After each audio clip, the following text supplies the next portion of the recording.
Hello dear 90s kids, কেমন আছেন আপনারা সবাই? তালাত মানেই nostalgic music, nostalgic bands, Bangla bands এবং নস্টালজিক টপিক। সো শিরোনাম দেখেই বুঝতে পারছেন আজকের ভিডিওটা আমার প্রিয় গিটারিস্ট, মিউজিক কম্পোজার কাজী ফয়সাল আহমেদ ভাইয়ের জন্য। তো সরাসরি ভাইয়ের কাছে চলে যাই। হ্যালো ফয়সাল ভাইয়া, কেমন আছেন? আর ফয়সাল ভাইয়ের সাথে ইনক্লুড করতে চাচ্ছি 90-এর দশকের ভালো ব্যান্ডগুলোকে, যারা চেক আউট করেছেন, তাদের গানগুলো মনোযোগ দিয়ে যারা শুনেছেন, তারাও ওয়েলকাম আমার ভিডিওতে। নতুন করে আর এটা বলে দেবার কিছু নেই, বরাবরই বলে আসছি। আর ভলিউম বুস্টার অ্যাপ থাকলে 20% গেইনটা বাড়ান, আর আপনার মোবাইল ফোনের গায়ে যে বোতাম আছে সেখান থেকে সাউন্ডটা আবার একটু কমিয়ে দিন। এভাবে ব্যালেন্স করে হেডফোনে একটু শুনলে ভালো লাগবে, কারণ আমি তো গানের মধ্যে নেই। আজকে গান বিষয়ক একটা ভিডিও হতে চলেছে। অনেকদিন যেহেতু গানের মধ্যে নেই, সো মাইক্রোফোন না থাকবার পরও মাইক্রোফোনের মধ্য দিয়ে গাইলে যেরকম শোনা যায়, আমি চাই সেই স্বাদটা আপনারা পান, সেই জন্য এই কথাটা বললাম। সো কাজী ফয়সাল ভাইয়ের সাথে একটু গল্প করছিলাম। হ্যালো ফয়সাল ভাইয়া, কেমন আছেন আপনি? আপনার নতুন কম্পোজিশন, নতুন গান চোখে পড়েছে আমার, খুব সুন্দর হয়েছে গানটা। আপনার ফ্যামিলি মেম্বাররা সবাই মিলে গানটা করেছেন। সো ফয়সাল ভাই, 94-95-এর দিকে যারা একটু গিটার বাজাতো, অ্যাডভান্স লেভেল বলবো, আপনার মতোই আর কি, অ্যাডভান্স লেভেলে যারা লিড গিটার বাজাতো, রিদম গিটার বাজাতো, বেস গিটার বাজাতো, ড্রামস বাজাতো, কিবোর্ড শিখছে, আবার একটু বাজাচ্ছেও, গান টান তুলেছেও, এরকম যারা মিউজিশিয়ান আছে, তাদের তো ব্যান্ড হয়ে যেত হুটহাট। সেই সময় ব্যান্ড লাইন আপ করে ফেলতো সবাই। 95, 96, 94 সেই সময়টা ফোকাস করছি ফয়সাল ভাই। আপনি তো রিকল করতে পারবেন জিনিসগুলো। আপনি আমি মোটামুটি সেই সময়টা ধরেই বড় হয়েছি। তো স্মৃতিতে থাকবে আপনার ফয়সাল ভাই, একটা হ্যান্ডমেড মিক্সচার বোর্ড পাওয়া যেত, সাউন্ড মিক্সিং এর যে বোর্ডটা, এটা স্টেডিয়াম মার্কেট, আমাদের বিখ্যাত গুলিস্তানের যে স্টেডিয়াম মার্কেট, এখানে তো অনেকবারই আপনার যাতায়াত হয়েছে ফয়সাল ভাই। আর ফয়সাল ভাইয়া, আপনাকে আমি ভাইয়া বলি কারণ আপনি আমার এক ব্যাচ সিনিয়র একজন ছিলেন, ড্রাম সেট প্লে করতেন, শাব্বির ভাই। তো শাব্বির ভাই যেহেতু আমার সিনিয়র ক্লাসে পড়তেন, এবং আপনি যেহেতু শাব্বির ভাইয়ের সাথে এক শ্রেণী কক্ষে একসাথেই আপনারা পরীক্ষা দিয়েছেন এসএসসি, সো শাব্বির ভাইয়ের ব্যাচ হলে আপনি সেই হিসাবে অবশ্যই আমার সিনিয়র হবেন। এই জন্য ফয়সাল ভাইয়া বলি আপনাকে, কারণ শাব্বির ভাইয়ের সিনিয়র ছিলেন আমাদের। শাব্বির ভাইও বেশ সেই সময়কার 90s-এর যারা খুব ব্যান্ড মিউজিক সচেতন তরুণ, এবং বিভিন্ন কিছু যারা শেখা শুরু করেছেন, গিটার, ড্রামস, এবং ভালো মিউজিক তুলবার চেষ্টা করছেন, সেই ধরনের মানুষদের মধ্যে শাব্বির ভাইও একজন ছিলেন। এবং শাব্বির ভাইয়া সবসময় আমার কাছে যখনই আপনার কথা বলতেন, আপনার খুব প্রশংসা করতেন। তারপর তো মনে আছে কি না ফয়সাল ভাই, আপনার সাথে আমার ফেস টু ফেস পরিচয়, আলাপ পরিচয়টা আমি গায়ে পরে করি প্রথম, এটা সায়েন্স ল্যাব থেকে আপনি গিটারের স্ট্রিং টিং কিছু কিনে একটা বের হচ্ছিলেন, আপনার কাছে কালো একটা গিগ ব্যাগ ছিল গিটারের। সে সময় আমি আপনাকে ডাক দিই রাস্তায় এবং কথা বলি, সেই দিনই প্রথম আসলে আপনার সাথে কথাবার্তা পরিচয়। এটা ইয়ার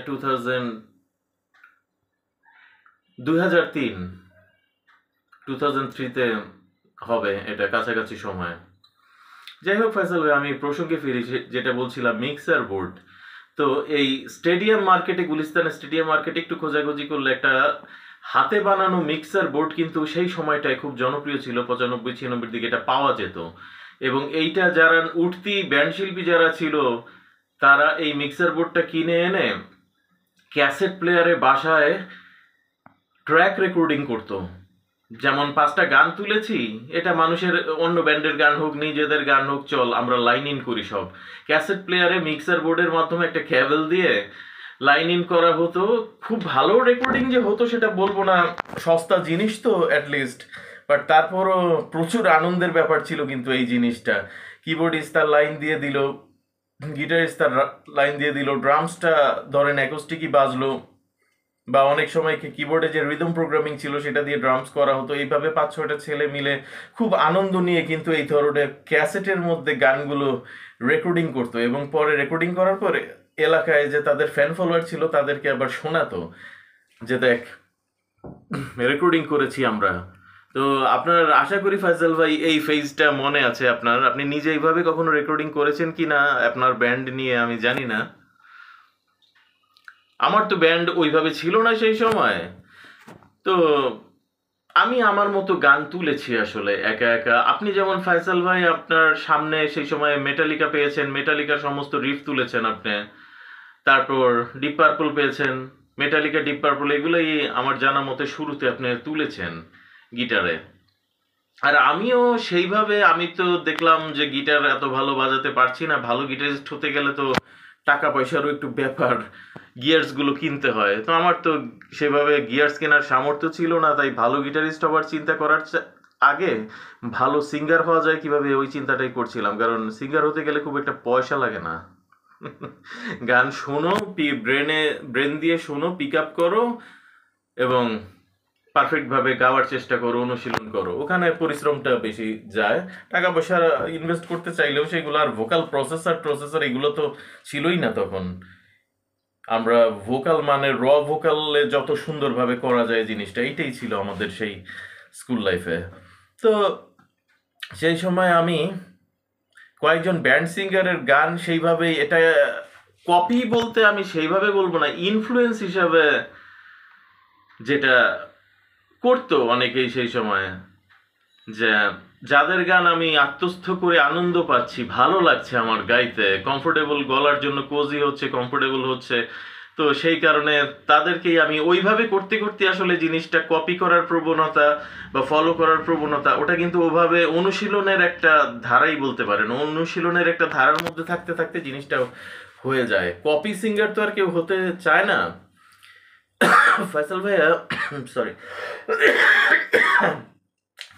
আমার ইউটিউবে রক অ্যান্ড অ্যাপ, অর্থাৎ সংক্ষেপে বলছি রক অ্যান্ড অ্যাপিটাইজার নামে ইউটিউবে আমার প্লে লিস্ট আছে। 4টা গান করেছি আমারই ব্যান্ডের কম্পোজিশনে।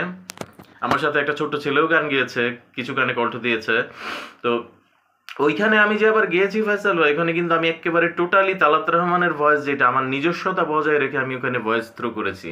ওখানে আমি কাউকেই কপি করিনি। মানে বড় যখন হয়েছি গান গাইতে গাইতে, আস্তে আস্তে সিনিয়ররা বলেছে তুমি তোমার নিজস্বতা বজায় রেখে গান করবে, কাউকে কপি করার চেষ্টা করো না। তো সেই প্রয়াসও আমি করেছি। বাট আমি এখন বলছি আমার college first year second year লাইফটার কথা। সেই সময় আপনাকে আমি নিয়ে যাচ্ছি ফয়সাল ভাই। সে সময় আমি কয়েকজন সিঙ্গার, যেমন চাইম ব্যান্ডের খালিদ ভাই, রেনেসা ব্যান্ডের শাহবাজ খান পিলু ভাই, ড্রামার কাম ভোকালিস্ট যে উনি, তারপর উইনিং ব্যান্ডের চন্দন ভাই, ইপস ব্যান্ডের নাসির ভাই। নাসির ভাই সলো ক্যারিয়ারও করেছেন, পাশাপাশি ব্যান্ড ক্যারিয়ারও করেছেন। নাসির ভাইয়ের একটু ফোকিশ টাইপের ছিল গলাটা, মডার্ন ফোক টাইপের উনি গান করতেন, আবার রক টাইপেরও গাইতে শোনা গেছে ওনাকে। এই আর প্রমিথিয়াস ব্যান্ডের বিপ্লব ভাই, যে বিপ্লব ভাইকে নিয়ে আমি স্ক্রল করলে পাবেন আমার ভিডিও লিস্টে, অলরেডি একটা ভিডিও করেছি। তাই বিপ্লব ভাইয়ের গান আমি আজকে গাইবো না, বাট অন্য যাদের কথা বললাম তাদেরকে আমি সেই সময় আসলে কিভাবে কপি করতাম বা অনুসরণ করতাম সেটা আমি আজকে একটু ডেমনস্ট্রেশন দিতে চাই, ব্যাপারটা আপনার সাথে শেয়ার করতে চাচ্ছি ফয়সাল ভাই। তো প্রথমে আসি রেনেসা ব্যান্ডের শাহবাজ খান পিলু ভাইয়ার একটা গান দিয়ে শুরু করি। চিরদিনই ভাবতে পারো একটি মানুষ বাসবে ভালো তোমাকে, চিরদিনই ভাবতে পারো একটি মানুষ বাসবে ভালো তোমাকে, স্বপ্ন ভাঙা স্মৃতির পাতায় অনেক দিনের চেনা জানা আমাকে, চিরদিনই ভাবতে পারো একটি মানুষ বাসবে ভালো তোমাকে।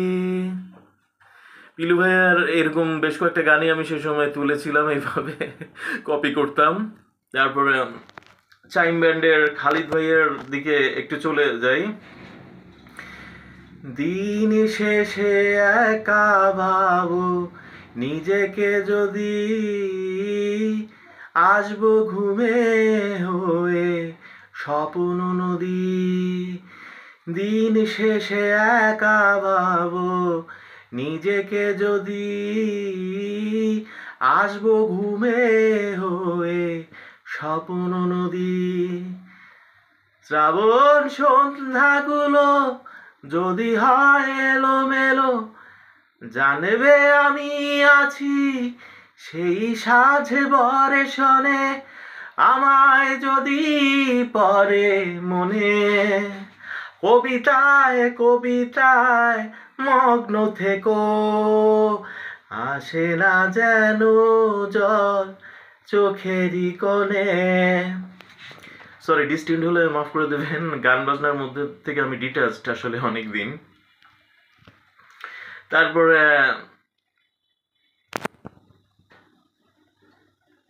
উইনিং ব্যান্ডের ওয়ান অ্যান্ড অনলি চন্দন ভাই, আমাদের চন্দন ভাইয়ের তো অনেক গানই আমি অনুসরণ করতাম। একটা শোনাই সেকেন্ড অ্যালবাম থেকে। এক স্বচ্ছ অনাবিল আকাশে মেঘ ভাসে, প্রশান্ত সময়ের পটভূমিতে রঙিন ঘুরিয়া করে আনমনে এক ছোট্ট মায়াবী শহরে একটি ছেলে একাকিক ভাবে সেই ঘুড়ির সাথে যাবে কোনো অচেনা শহরে। এটা চন্দন হয়ে গেল। এরপর ইবস ব্যান্ডের নাসির ভাই। নির্ঘুম সারা রাত জেগে কাগজের পাতা জুড়ে, নির্ঘুম সারা রাত জেগে কাগজের পাতা জুড়ে, বিশ্ববে তাকিয়ে দেখি কি অপরূপ মায়াবী তোমার মুখ। তারপর রুনের আরো গান আছে। হিমের অনলে উড়ে যায় হৃদয়, আবেশিয়ে সময় মনতা ঘিরে সাজানো এ জীবন ডুবে রায় নিরাশায়। জীবনের যত সুখে দুঃখে মিশে আছো তুমি এই বুকে, জীবনের যত সুখে দুঃখে মিশে আছো তুমি এই বুকে, সেই তোমাকেও আরো অচেনা মনে হয়। মাঝে মাঝে অনেক রাতে কেন জানি ঘুম ভেঙে যায়। So that's all for today Wasel ভাইয়া। তো অনুশীলন যেহেতু করতে হবে ঘুরে ফিরে, এই কয়েকজন সিঙ্গার ওনাদের অনেক গান, সব গান আমি করলাম না আজকে, অল্প অল্প গাইলাম। এরকম ওনাদের অনেক গান আমি বেছে নিয়ে লিস্ট আপ করতাম, তারপর ওগুলা ক্যাসেট প্লেয়ারে প্লে করে সাথে সাথে গলা মিলে এইভাবে অনুশীলন করতাম। তো সেই নস্টালজিক স্মৃতিটা ভাবলাম কাজী ফয়সাল ভাই, আপনি এবং আপনার মতো যারা লিসেনার আছে, ভালো গানের লিসেনার যারা, তাদের সাথে একটু শেয়ার করি। সো এই ছিল আজকের ভিডিওর একদম শেষ প্রান্তে চলে এসেছি। তালাত রহমান খান, সবাইকে জানাচ্ছি ধন্যবাদ আমার সাথে এতক্ষণ থাকবার জন্য। Love you all, by.